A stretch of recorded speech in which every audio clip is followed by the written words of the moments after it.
안녕하세요. 그녀의 북살롱 미셸입니다.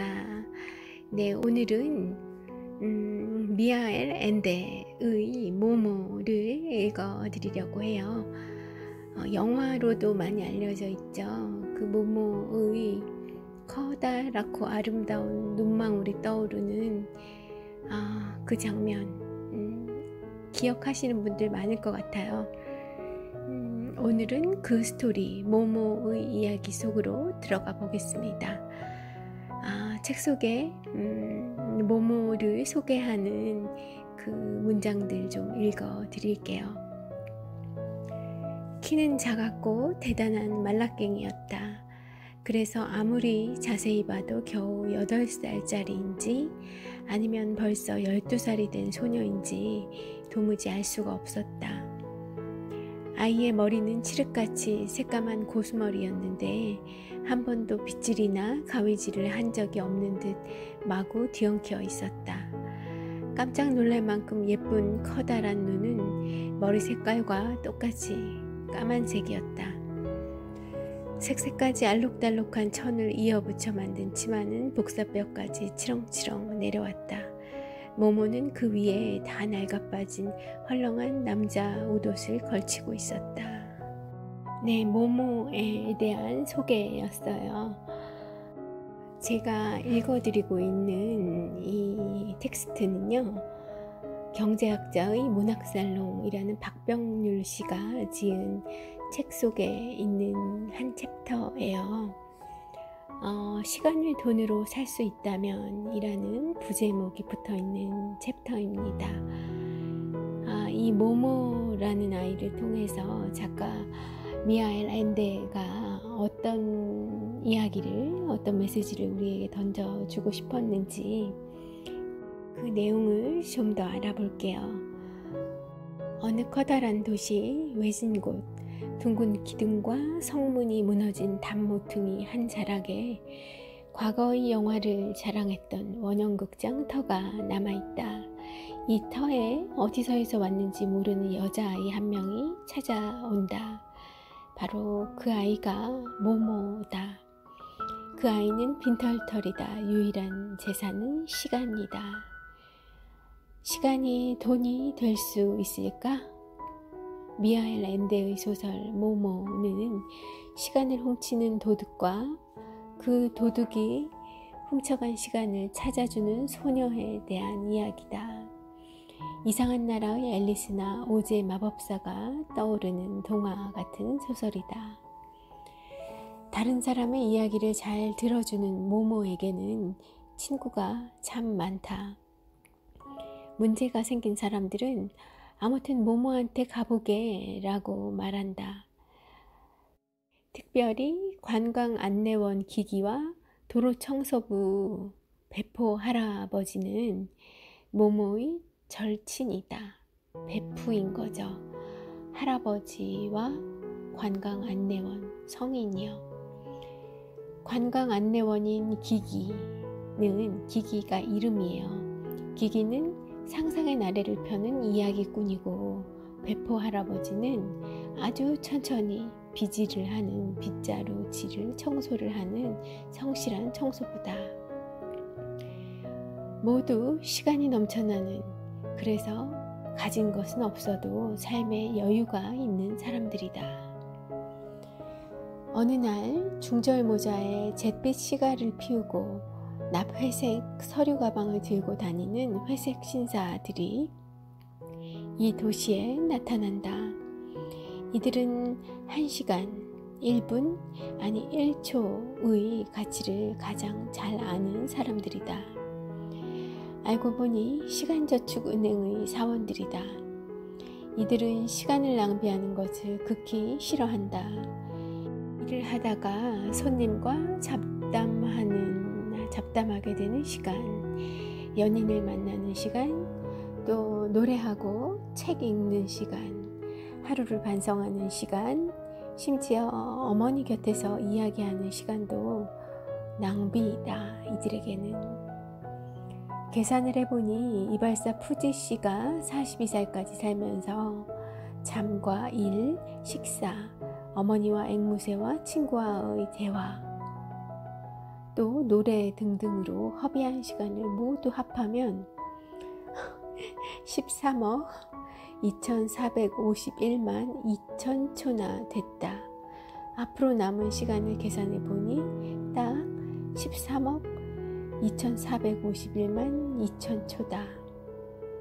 푸지씨에게 남은 시간은 0이다. 이 잿빛 시간 영업 사원은 푸지씨에게 제안을 한다. 이 남은 시간이 0인 푸지씨에게 제안을 한 거예요.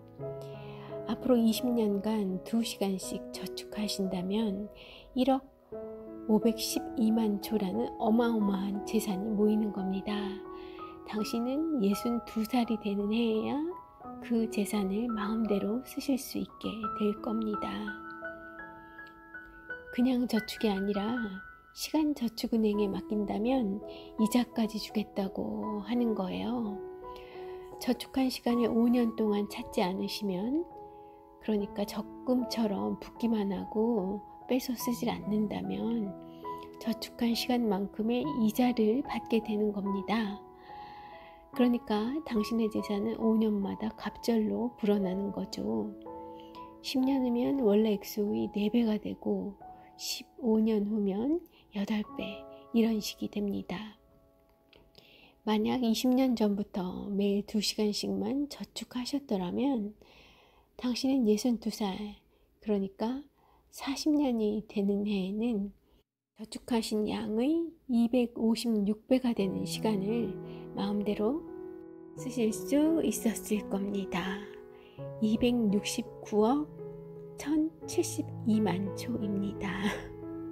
뭐 이런 시간을 팔고 사고 저축하고 이런 스토리인 거예요. 모모를 읽으신 지 오래되신 분들은 잊으신 분들도 많을 것 같고요. 이런 경제와 관련된 개념을 이 아름다운 동화처럼 풀어낸 스토리라는 걸 아마 잊고 계셨던 분도 더러 있을 것 같은데요. 자, 생각을 해 볼까요? 시간은 돈이 될까요? 그렇다. 어디서? 이 책에서요. 모모라는 스토리 안에서는 그래요. 그러면 스토리 안에서만 그럴까요? 특히 자본주의 사회에서 시간은 돈으로 손쉽게 환산되고 있습니다. 부정하려 해도 그럴 수 없어요. 시간의 가치는 이자율로 표시됩니다. 이자율이란 미래 가치와 현재 가치 간의 차이, 갭인 거예요. 지금 집을 사는 것과 10년 후에 집을 사는 것 중 어느 것을 선택하겠느냐고 물어본다면 대부분은 지금 사겠다고 할 겁니다. 미래에는 어떻게 될지 알 수 없기 때문에 대부분은 지금 당장 사기를 원해요. 미래 재화보다 현재 재화를 더 좋아하는 것을 바로 시간 선호라고 부릅니다. 만약 지금 여타 경제 상황이 좋지가 않아요. 그런 상황에서 돈을 빌려주게 되면 미래에 그 돈을 빌려준 돈을 떼일 가능성이 크겠죠. 그러면 이자를 높이 받아야겠죠.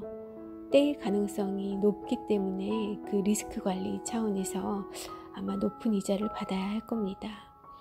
반면에 떼일 가능성이 없다면 아주 신뢰도가 높은 사람이라고 하면 낮은 이자를 받아도 되겠죠. 즉, 지금 내가 소비할 수 있는 것을 참고 빌려주는데 그 빌려줄 때 그 상대가 불안감이 큰 사람이라면, 불안 리스크가 높은 사람이라고 하면 높은 이자를 요구할 것이고 높은 이자로 빌려줄 것이고, 그렇지 않다면 낮은 이자로 저리로 빌려주겠죠. 또한 1년 뒤에 받는 것과 5년 뒤에 받는 것을 또 생각해 보면 어느 쪽이 더 불안할까요? 아무래도 5년 뒤가 더 불확실성이 크죠. 그래서 1년짜리 채권과 5년짜리 채권 중에 5년물의 가격이 더 높은 이유가 이 때문입니다. 현재의 소비를 줄여 미래의 생활 수준을 높이려고 하는 사람은 돈을 빌려주려고 할 거예요. 반대로 현재의 소비를 지렛대로 미래의 생활 수준을 더 높일 수 있다고 생각하는 사람은 돈을 빌리려고 할 것입니다. 경제학에서는 그래서 두 사람에게 이자를 주고 돈을 빌려주는 행위는 도움이 된다고 말해요. 이렇게 해서 생겨난 것이 대부 시장이고요. 중간 역할을 해주는 사람이 바로 은행입니다. 은행의 대출개요. 자, 시간의 가치는 어떻게 계산이 될 수 있을지 살펴봐 볼게요. 이자라는 것에는 달리와 복리 이자가 있습니다. 그런데 시간의 힘은 복리로 계산되죠. 이제 이율이 높은 그런 복리로 계산이 되는 겁니다. 시간 영업사원이 푸지씨에게 제안하는 시간저축은행의 금리도 복리예요. 이 책에서 나오는 그 시간저축은행의 이자 계산법도 바로 복리였습니다. 복리에서는 시간에 따라 원금이 눈덩이처럼 불어나죠. 지금 100만 원이 있는데 시중금리가 5%라고 하면 3년 후에는 얼마가 되는지 복리로 계산하면 115만 1158만 원입니다. 3년간의 가치는 15만 8천 원이고요. 7년 뒤인 10년째에는 복리 계산법에 따르면 62만 9천 원이 불어난 1629만 원이에요. 복리로 계산하면요. 시간 영업사원은 푸지씨에게 지금까지 살면서 허비했다는 표현이 좀 그렇긴 하지만 일하다가 잡담하고 연인과 만나고 노래하고 책 읽고 하루를 반성하는 데 보낸 시간, 어머니와 대화를 나누는 데 보낸 이런 시간을 다 낭비한 것으로 치고 앞으로의 남은 시간에서 뺄셈을 했을 때 남은 시간이 0이었던 그 앞서 말씀드린 푸지씨에게 시간 영업사원이 이렇게 제안을 하는 거예요. 5년마다 2배로 늘어난다. 너가 너의 시간을 저축하면 5년마다 시간이 2배로 늘어난다. 저축했던 시간이. 그렇게 설득을 하는 겁니다. 세일즈를 한 거죠. 5년마다 늘어나려면 금리를 얼마나 줘야 할까요? 7의 법칙을 이용하면 되는데요. 7의 법칙이란 원금의 2배로 늘어나는 데 필요한 이자와 기간을 구하는 공식이에요. 그 공식에 따르면 5년 뒤 2배가 되려면 14.4%의 이율이 나옵니다. 100만 원을 달리가 아닌 복리로 빌린다면 5년 뒤 200만 원을 갚아야 하는 거죠. 이처럼 복리로 하면 이자가 눈덩이처럼 불어난다고 해서 복리의 마술 혹은 복리의 덫이라고 부르기도 하죠. 반대로 미래에 받을 100만 원의 가치를 계산할 수도 있습니다. 이런 공식에 의해서 금리를 10%로 가정하면 3년 뒤에 100만 원을 받으려고 하면 지금은 75만 1,000원이 있으면 돼요. 공식에 대입해서 방정식을 풀면 그렇게 나옵니다. 미래에 받을 100만 원은 지금 가격으로 치면 75만 1,000원이라는 거죠. 이자율을 0.1로 했을 때요. 채권에서는 현재의 가치는 할인된 가격을 의미합니다. 즉 10% 할인율을 적용했다고 표현하죠. 10년짜리 채권을 구입한 사람은 10년을 기다리면 원금과 이자를 받게 됩니다.